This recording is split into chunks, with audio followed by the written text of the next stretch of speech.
جیسا کہ میں نے پہلے بھی ڈسکس کیا تھا کہ حضرت علامہ اقبال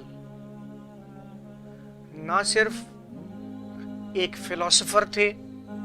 نہ صرف شاعر مشرق تھے، نہ صرف ایک پولیٹیکل تھنکر تھے، بلکہ قائد اعظم کے بقول اقبال بہت عظیم سیاستدان اور مدبر تھے، محقق تھے، قانون دان تھے۔ اس کے ساتھ ساتھ اقبال ایک ماہر تعلیم بھی تھے۔ اس موڈیول میں ہم یہ جاننے کی کوشش کریں گے کہ اقبال کے نزدیک بچوں میں کیا صلاحیتیں اجاگر کرنی چاہیے،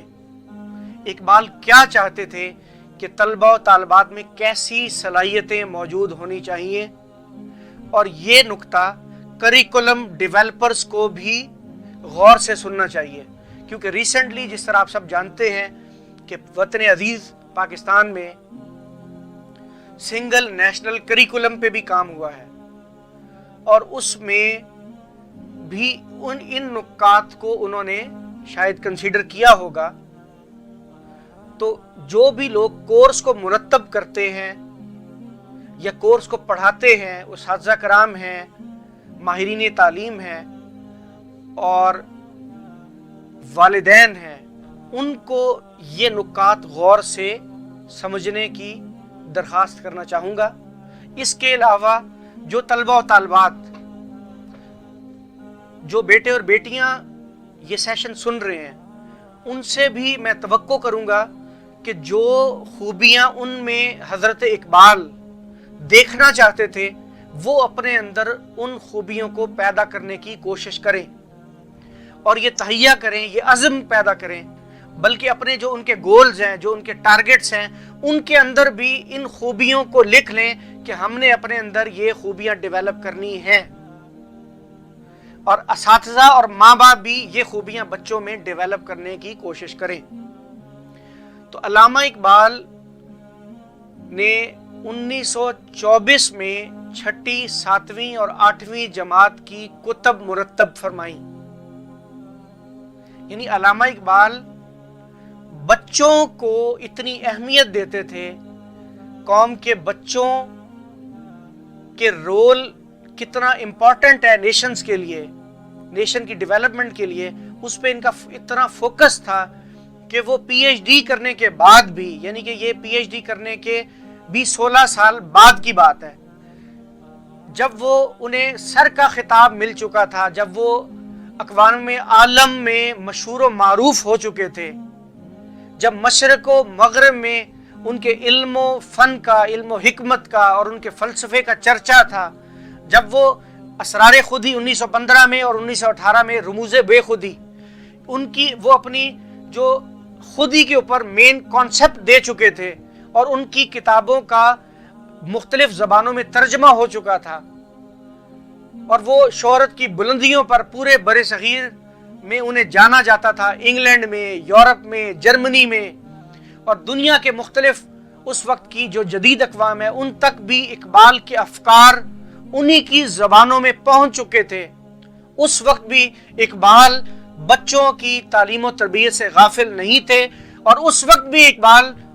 6ٹھی، 7ویں، 8ویں جماعت کے بچوں کی کتابیں مرتب فرما رہے تھے۔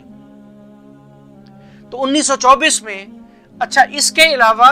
بعد میں بھی اقبال کتابیں مرتب کرتے رہے، جو ڈیفرنٹ کورس ڈیولپ ہوتا تھا اس میں وہ ان کی جو کنسنٹ تھا، ان کی رائے شامل ہوتی تھی۔ وہ پیپر، بیچلر کے پیپر، ماسٹرز کے پیپر نہ صرف ڈیولپ کرتے تھے، یعنی پیپر سیٹر تھے، وہ ممتحن تھے، وہ پیپر بناتے تھے پنجاب یونیورسٹی کے، گورنمنٹ کالج لاہور کے، اسلامیہ کالج کے اور دیگر تعلیمی اداروں کے، نہ صرف وہ پیپر بناتے تھے بلکہ وہ پیپر چیک بھی کرتے تھے، پیپر مارکنگ کرتے تھے، اور اس سے ڈیفینیٹلی انہیں کچھ انکم بھی ملتی تھی پیپر مارکنگ میں۔ مگر میرا جو انٹرنل ایک فیلنگز ہیں وہ یہ ہیں کہ وہ پیپرز پڑھنے کے بعد نئی نسل किस रुख पे सोच रही है, उनका अंदाज़े फ़िक्र क्या है नई नस्ल का, नई नस्ल किस तरफ जा रही है, उनका ज़हनी बहाव कहाँ जा रहा है, उनका फ़हमो इदराक कहाँ तक है, उनके ज़हन की वसअत कहाँ तक है, वो ये सारे नुकात भी देखते थे और उसके अकॉर्डिंगली फिर माहिरीन तालीम से, मुफक्किरीन से, उस वक्त के अहले इल्म से, तमाम बड़े अहले इल्म से वो राब्ते में रहते थे और वाइस चांसलर से, इवन अलीगढ़ यूनिवर्सिटी के टॉप मैनेजमेंट से, नुदवा के उलमा से और उस वक्त के जो रवायती उलमा में जो टॉप के लोग हैं उनसे और टॉप के जो अहले इल्म हैं, मुस्लिम और नॉन मुस्लिम दानिश्वर, उन सब से राब्ते में रहते थे। तो मैं वापस आता हूँ अपने नुक्ते की तरफ की जो पॉइंट है अभी हमारा इस मॉड्यूल का। तो इकबाल ने जो जमात शशम 6th क्लास की जो बुक मुरत्तब की, उसके दिबाचे में लिखते हैं कि मैंने इस किताब को मुरत्तब करते वक्त, इस किताब में डिफरेंट टॉपिक्स को इंक्लूड करते वक्त ये बात जहन में रखी है कि वो तलबा और तालिबात को कशाकशे ज़िंदगी में, ज़िंदगी की दौड़ में कामयाब होने के लिए, आगे बढ़ने के लिए मुफीद हो, उनको हेल्प करे। यानी पहला नुक्ता क्या आ गया कि हमें एज ए टीचर और एज ए पेरेंट ये और एज ए करिकुलम डेवलपर और एज ए करिकुलम टीचर हमें ये बात ज़हन में रखनी चाहिए कि हमने बच्चों को आने वाले दौर में, आने वाली ज़िंदगी में एक अच्छे परफॉर्मर बनने के लिए, एक एक्टिव परफॉर्मर बनने के लिए, एक्टिव कंट्रीब्यूटर बनने के लिए तैयार करना है। सेकेंडली, इकबाल कहते हैं कि कोर्स मुरत्तब करते वक्त मैंने ये कोशिश की है कि बच्चों और बच्चियों में जिंदगी का रोशन पहलू बच्चों और बच्चियों के सामने लाया जाए, जिंदगी को का पॉजिटिव रुख दिखाया जाए। तो सेकंड जो लेसन है वो क्या है कि बच्चों में पॉजिटिविटी जनरेट करें, बच्चों में मस्बतपन जनरेट करें, बच्चों के सामने हर वक्त नेगेटिव बिहेवियर शो ना करें, सोसाइटी की नेगेटिविटी, सोसाइटी की गंदगी उनके सामने ना लाएं। अगर उन्हें गाइड भी करना है तो इस तरीके से गाइड करें कि जिंदगी का मस्बत रुख, मनफी रुख पे भारी रहे। इसी तरह इकबाल कहते हैं कि इखलाकी मज़ामीन को शामिल करते वक्त मेरे जहन में ये बात रही है कि स्टूडेंट्स में दयानतदारी पैदा हो, स्टूडेंट्स नेक बने, स्टूडेंट्स में बहादुरी का मादा पैदा हो, स्टूडेंट्स कॉन्फिडेंट हों और उनमें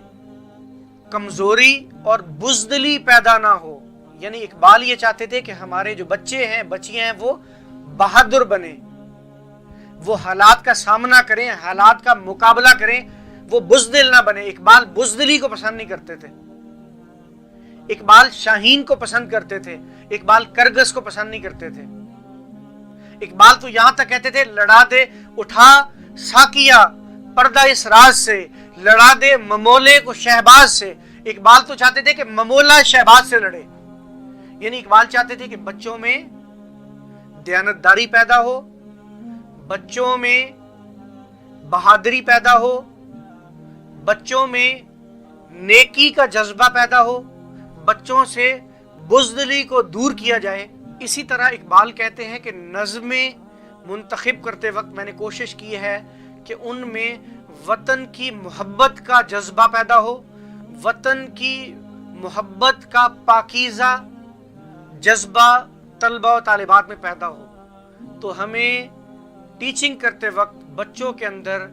अपने वतन की मोहब्बत भी पैदा करनी चाहिए। ये इकबाल का मंशा था कि बच्चों को अपनी जो मट्टी है उससे खुशबू आनी चाहिए, अपनी मट्टी से मोहब्बत होनी चाहिए, अपनी मट्टी से अकीदत होनी चाहिए, अपने कौम के साथ, अपने वतन के साथ लॉयल होना चाहिए, मुखलिस होना चाहिए और वतन की बेहतरी के लिए काम करने का जज्बा ہمارے جذبوں میں کار فرما ہونا چاہیے۔ تو میں امید کرتا ہوں کہ والدین اور اساتذہ کرام بچوں میں، نئی نسل نو میں یہ خوبیاں پیدا کرنے کی کوشش کریں گے، اور جو ہمارے ینگ جنریشن ہے وہ اپنے اندر یہ صلاحیتیں ایڈاپٹ کرنے کی، ڈیولپ کرنے کی کوشش کریں گے۔